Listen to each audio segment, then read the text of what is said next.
Poetry Center, bringing poetry to Paterson since 1980 at Passaic County Community College.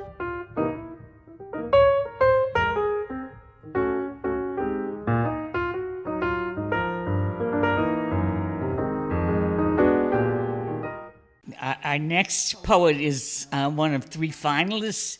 Codjoe is the author of Bluest, Nude, winner of the Lenore Marshall Poetry Prize, and finalist for the NAACP Image Award for Outstanding Poetry, the Kate Tufts Discovery Award, and the Paterson Poetry Prize. Blood of the Air, winner of the Drinking Gourd Chapbook Poetry Prize. Her honors include a 2017 Rona Jaffe Foundation Writers Award, a Creative Writing Fellowship from the National Endowment for the Arts, an NYSCA, NYFA Artist Fellowship, and a Jerome Hill Artist Fellowship. In 2023, Codjoe was appointed as the second poet in the residence at the Guggenheim Museum.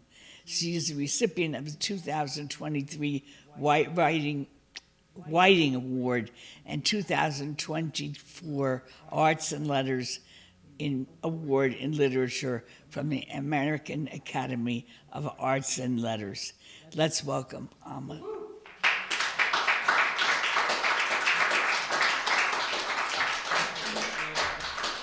I should have said also totally beautiful. Isn't she? I am your reflection. Oh, yeah. Don't even wish that on yourself, honey.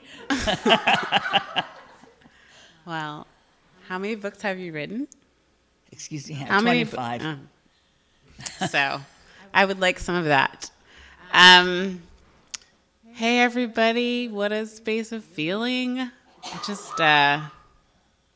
I'm never not stunned by what poetry does. So thank you so much for your readings, Tom and Joshua. Yes, I want to say thanks to everybody for being here, and also nurturers and keepers of the space. Smita, Maria, and the other finalists, Julia, and whoever else is not here. I'm going to start with a poem that has a lot of music in it and not say much about it. Marigolds of Fire. 1. He had a caribou's face. Once he let me lick the sadness there. It tasted of salt and moss-covered rocks. He grew the beard of a mountain goat. He scaled the face of a mountain. Lying beside him, I stared into the face of faceless waters whose velvet antlers cradled us. He wore a bison's face. Sometimes he wallowed in the dust, tossing his head from side to side, wearing deep grooves into the braided rug. Mornings he refused to betray his dreams. He had an antelope's face. I could go on like this. I liked how he led me almost a shove, how he kissed me, mercy, how I kissed him back, my back against the foyer wall. Sometimes we called to each other like birds. It wasn't ritual. How can I explain? He laced his fingers, made his knees a ladder. I braced myself on his backward horns. I climbed him then into the tree. 2. In the end, we were delivered back to the strange mud from which we crawled. The bed gave us back, unastonished, our aching, separate bodies. This is skin, it told us. Skin, I wrote. I would commit its meaning to memory. 3. A football player slaps the butt of a passing girl. She turns to face a silvered hand dangling from each player's wrist. Windless chimes. Under their helmets, the teammates wear the same blank face. Can I tell you I wanted them all? 4. In the beginning, there was blood or the threat of blood. Formed from clay, we sought a fire that could finish us. We sewed a garland of marigolds. We ate good blossoms whole. 5. He takes his coffee with cream and sugar. She takes it black. She scans her wardrobe for a dress. They respond to emails and tidy their desks. At 4 a.m., the garbage truck jostles her awake. He sleeps best on his side, on his back, on his belly. He calls her lady, though before she'd wince at this term of endearment, she hears the word babe slip out of her. It slips out of her mouth. His eyes are tired. She has bags under her eyes. She waters the cactus. In a slip, the sky turns stormy. He forgets the umbrella. She wants to storm out. He believes she'll leave. He forgets to call. She calls him a name. She takes it back. He takes it black. No sugar. She's confused. He wants a baby. She winces. They rub their eyes. It was a slip, a mistake. He packs his bags. She irons a sky blue dress. She can't stand his silences, the way he slips in and out of her. The phone was on silent. The ringer was off. She removes the ring from the tub. He sleeps on the couch on his side. The sky is a bath of coffee grounds. Her face is full of clouds. His eye waters. Somewhere near a marsh, there's a starling roosting. I'm saying the middle was filled with the end.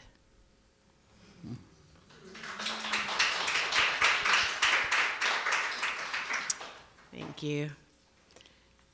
So just so you don't think that Julia and I are being humble, we have a shorter time to read, so I'm just forewarning you.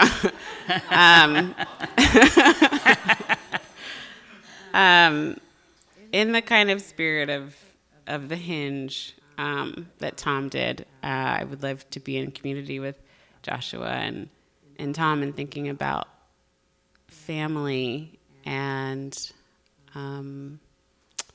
first I'm going to bring in Gwendolyn Brooks and echo with Joshua. Heaven as Olympic Spa, Koreatown, Los Angeles. Gwendolyn Brooks stood stark naked. I stared into her bespectacled eyes. Miss Brooks showed me how to tend to myself by scrubbing dead skin with a coarse washcloth, rinsing the body's detritus down a common drain. My flesh was taut, loose, and dying. Even in paradise, I was dying. At first, this surprised me. Oh, the capsized boat of the body, Wanda Coleman sighed. We keep sailing, even when we believe we're ashore. Coleman drifted to sleep on the heated jade floor. Clasping my spa-provided robe, I lay on my side beside her. Do the dead dream? I wondered to myself. Wrong question, Coleman muttered. I remembered sleeping beside my mother, touching her nightgown lightly as if a gesture could restore the cord that in the beginning tethered us, as if I smelled her death in the satin scarf keeping the plastic curlers in place, or in the Vaseline glossing her arms. In childhood, I pined for my mother, though she was there. Here, in the afterlife, I had no mind to search for her. I was freed from a loss that haunted me even before it occurred. Gwendolyn Brooks hummed a wordless song that stripped me of all longing. I untied the robe's stiff belt and walked amongst the nude women, my skin brushed smooth and silent. I was ordinary and motherless. Because I was not alone, my nakedness felt unremarkable. I didn't miss my mother. I didn't miss missing her.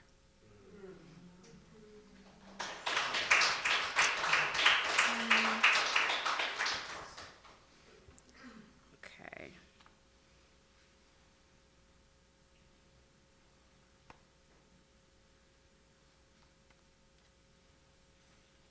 This is my last poem.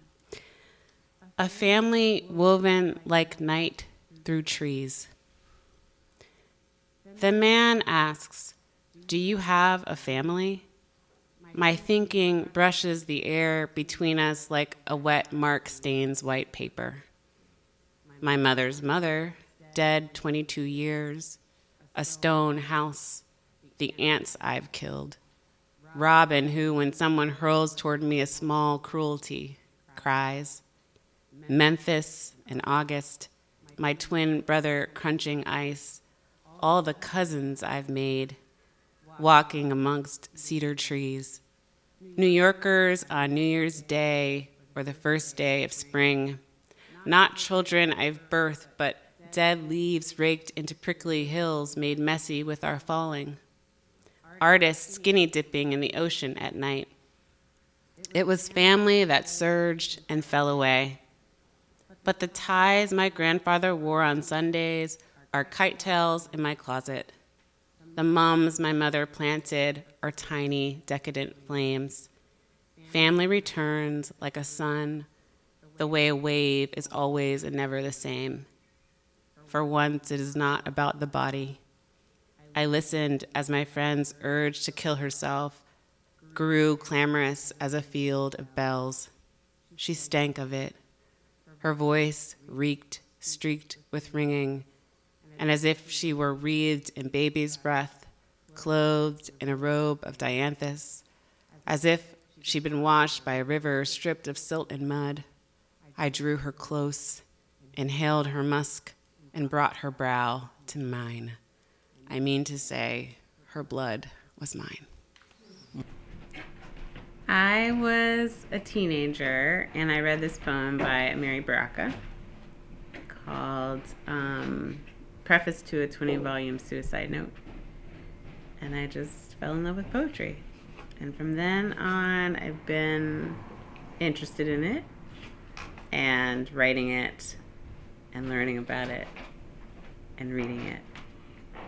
And what has it done for you? Started out as a teenager, so you might have been impressed pretty. What was it that? And any of that bring you here today? The reading, the poems that you'll be reading today.